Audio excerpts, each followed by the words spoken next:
So the Ordered Universe project is an AHRC funded project, initially funded through a network grant, which was a grant specifically to establish a group of scholars interested in understanding the writings of Robert Grosseteste and particularly his writings on natural phenomena. This is part of the Being Human Festival, and this is our contribution to that. So the primary aim is to share our fun and joy and some of the challenges that we find in our research, and to share this with the general public.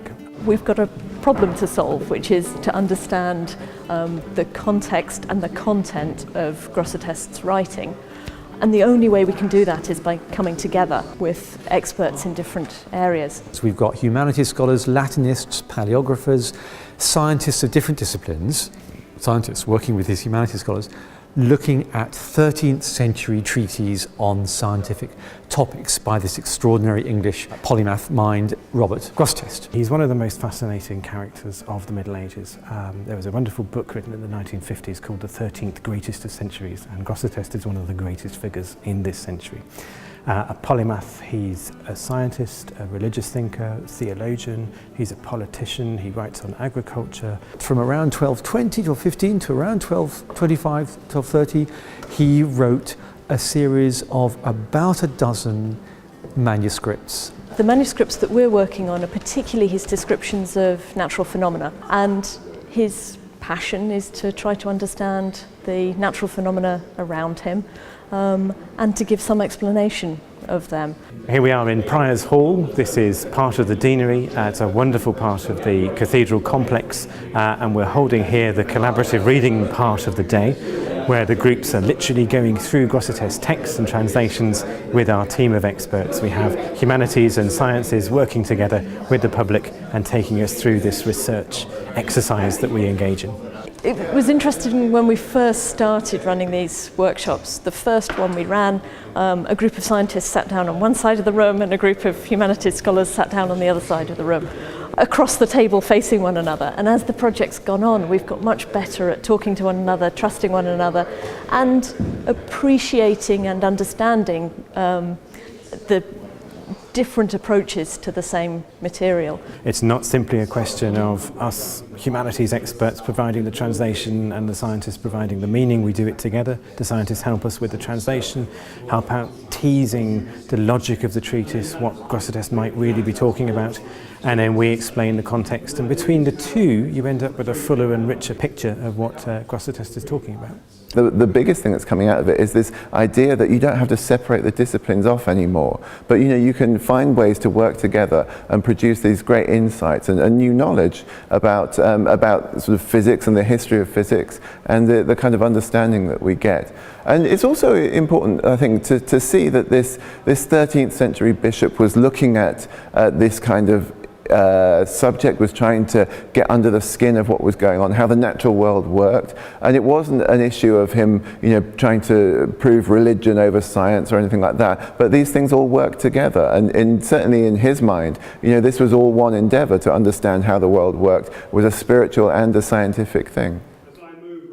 Brian Tanner, one of our physics experts, is leading a session on how you might take some of the experiments that Grosseteste describes. Whether he actually carried them out or not is a matter for debate, but actually to extract the sort of scientific experiments from the treatises as well. So we're doing experiments about lenses, focusing things, non-parallax and refraction with glass blocks and mirrors and things like that. Some of the things that I think turn people off modern science is that there's a lot of background knowledge that is assumed in discussions of science. One of the things that's nice about medieval science is that you have to strip away many of those assumptions.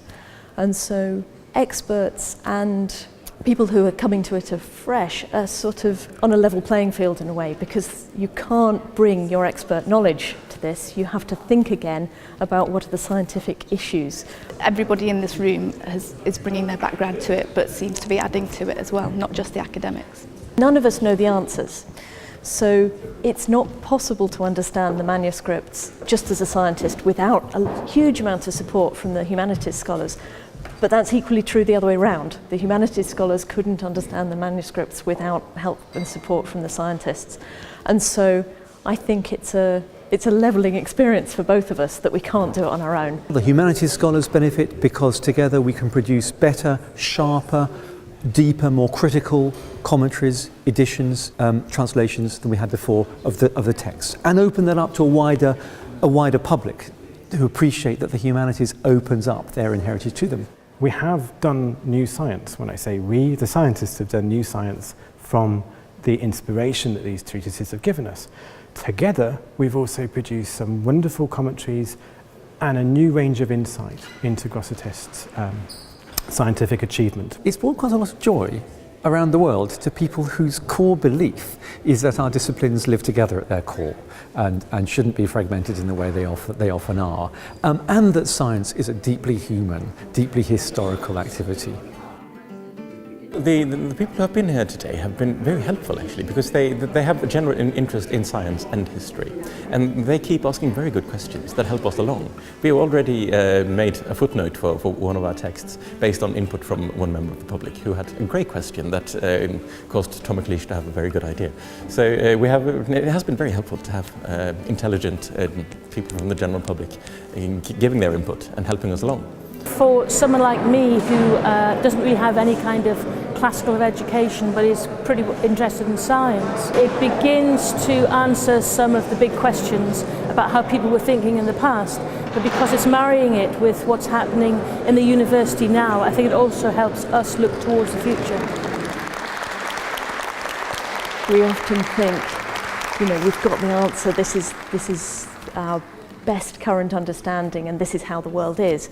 Well, actually, it's just our best guess. And Grosseteste had his best guess.